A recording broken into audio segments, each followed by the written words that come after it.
China activated what some people are calling the silver weapon.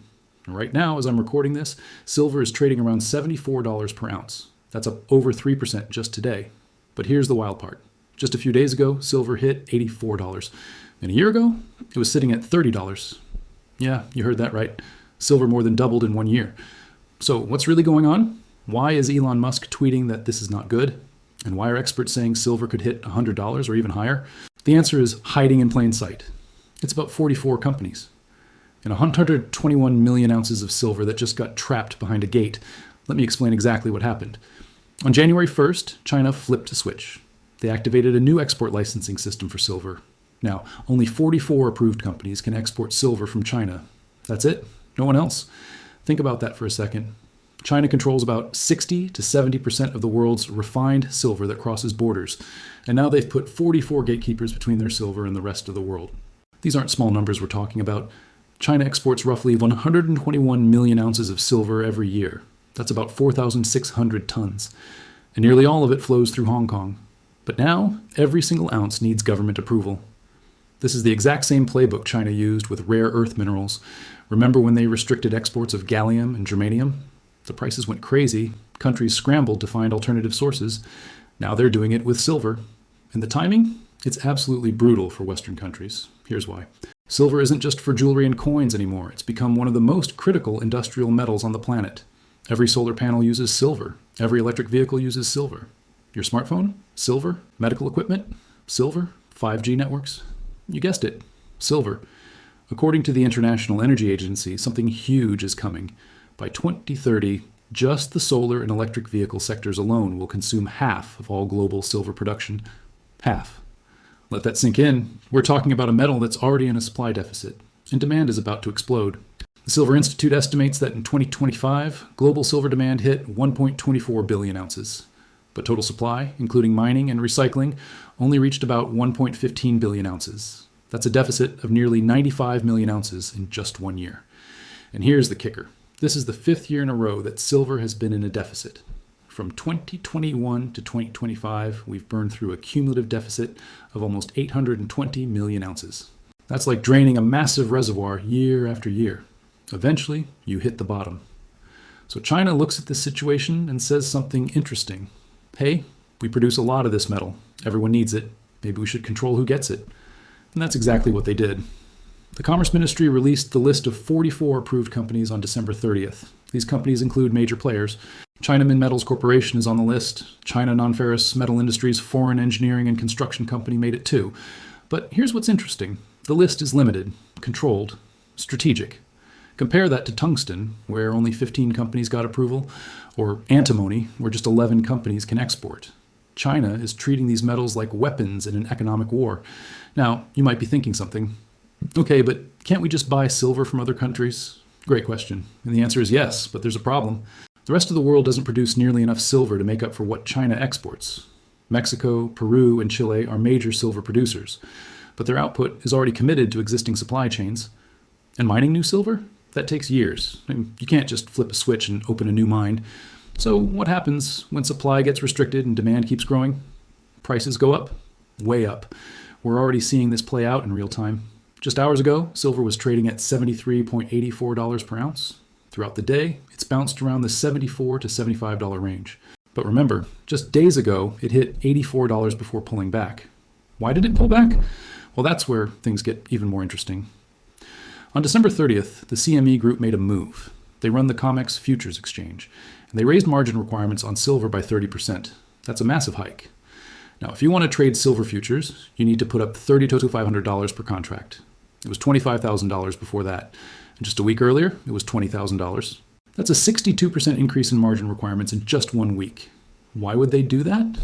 The official reason is to protect against defaults and manage volatility.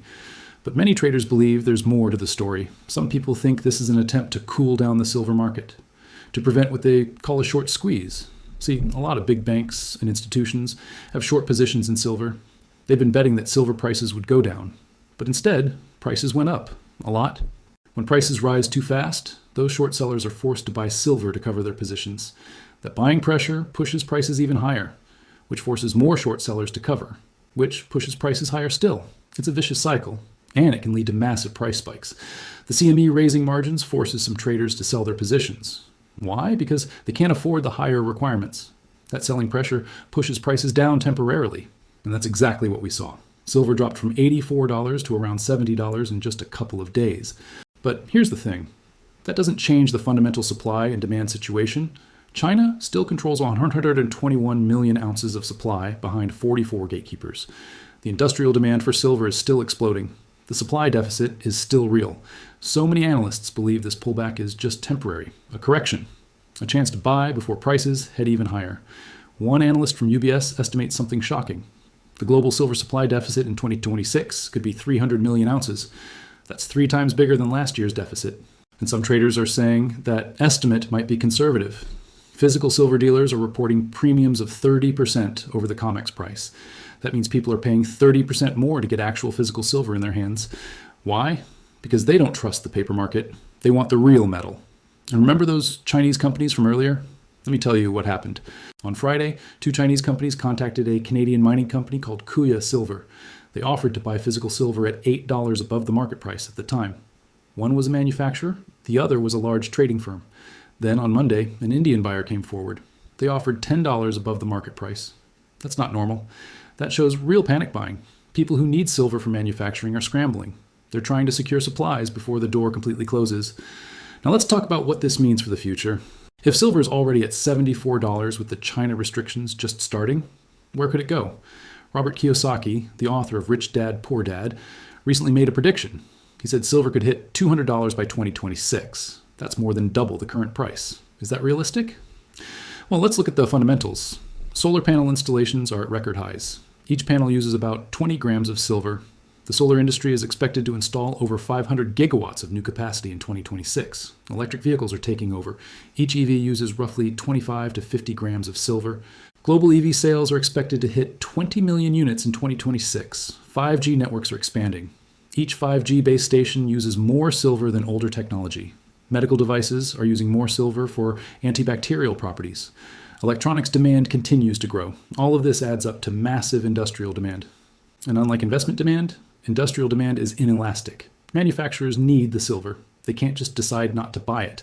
So if supply is restricted and demand is growing, prices have to rise. It's basic economics. The question isn't if silver will go higher. The question is how high. Some conservative analysts are calling for $100 per ounce in 2026. That's about 35% higher from current levels. More bullish analysts are looking at $120 to $150. And the really aggressive predictions, like Kiyosaki's, are calling for $200 or more. Now, I'm not here to tell you what to do with your money, but I am here to give you the facts. Let me lay them out clearly. Fact number 1. China just restricted 121 million ounces of annual silver exports through a licensing system. Only 44 approved companies can participate. Fact number 2, silver has been in a supply deficit for 5 consecutive years. The cumulative shortage now stands at 820 million ounces. Fact number 3, industrial demand from solar panels and electric vehicles is exploding. By 2030, these sectors will consume half of global silver production. Fact number 4, the 2026 supply deficit could reach 300 million ounces, according to major banks like UBS. Fact number 5, physical silver premiums are running 30% over spot prices right now. This indicates a real shortage in the physical market. Those are the facts. Make of them what you will. But here's something else to consider. This isn't just about silver prices. This is about economic leverage and power. When China can control critical materials, they can influence global supply chains, they can negotiate better trade deals, they can pressure countries politically. The United States finally woke up to this. They added silver to their list of critical minerals in November 2025. They specifically cited China's market control as a concern. But adding it to a list doesn't create new supply. It doesn't build new mines. It doesn't replace those 121 million ounces that China just put behind a gate. And that's the real problem. The West spent decades offshoring critical mineral processing to China. Why? Because it was cheaper. Now they're realizing that cheaper doesn't mean better when your supplier can turn off the tap. Elon Musk understands this. That's why he called the silver restrictions not good. He tweeted it over the weekend. He said, "This is not good. Silver is needed in many industrial processes. Tesla needs silver for every electric vehicle they build. If China restricts supply or raises prices, it directly impacts Tesla's costs. The same is true for every solar panel manufacturer, every electronics company, every defense contractor. Silver isn't just a precious metal anymore, it's a strategic asset. And China just reminded everyone that they control most of it. So, what happens next? Well, the restrictions went into effect yesterday, January 1st. We're already seeing the market reaction. Silver jumped over 3% today. But this is just the beginning. As manufacturers burn through existing inventories and try to restock, they'll face reality. The reality of the new system. Some will get their silver, others won't. Prices will likely stay volatile as the market figures out the new normal. The COMEX margin hikes will probably continue if prices keep spiking. That's the exchange's way of controlling volatility. But each time prices get pushed down by margin hikes, something interesting happens. Physical buyers step in, they see the dips as buying opportunities. And remember, margin hikes don't create new supply. They just move prices around temporarily. The fundamental deficit remains. The Chinese restrictions remain. The growing industrial demand remains. Over the next few months, I expect something. We'll see silver test the $100 level.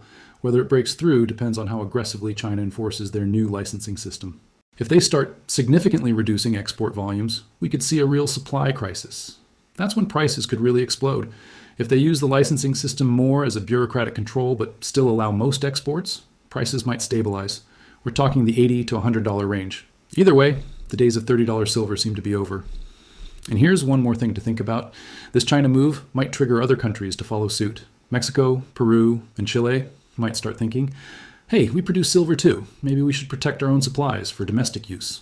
If that happens, if other major producers start restricting exports, the supply situation gets even tighter. That's the real risk, not just China's restrictions, but a cascade of restrictions from other countries. This is what resource nationalism looks like. And once it starts, it's hard to stop. Let me share something else that's happening right now. In December, the COMEX faced what some traders are calling an unprecedented physical drain. Over 60% of registered silver inventory disappeared. We're talking approximately 47.6 million ounces. Where did it go? It got delivered to buyers who wanted physical metal, not paper promises, actual silver. This is creating tension between the paper market and the physical market. The paper market is where futures contracts trade.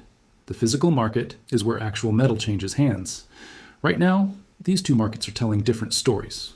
The paper market showed silver dropping from $84 to $70 after the margin hikes. But the physical market, dealers are charging 30% premiums. Buyers are offering $8 to $10 above spot to secure metal. Shanghai silver prices hit $85, a $5 premium to London prices. This disconnect can't last forever. Eventually, one market has to give. And history shows that the physical market usually wins. You can print as many paper contracts as you want, but you can't print actual silver. The metal either exists or it doesn't, and right now the physical metal is getting harder to find. Let's talk about what the experts are saying. 57% of retail investors expect silver to trade above $100 per ounce in 2026. That's according to a recent Kitco survey. Professional analysts are more cautious, but still bullish. Some see further gains, but warn of downside risks. The consensus seems to be that $100 is achievable, but the path there will be volatile. There will be pullbacks. There will be margin hikes.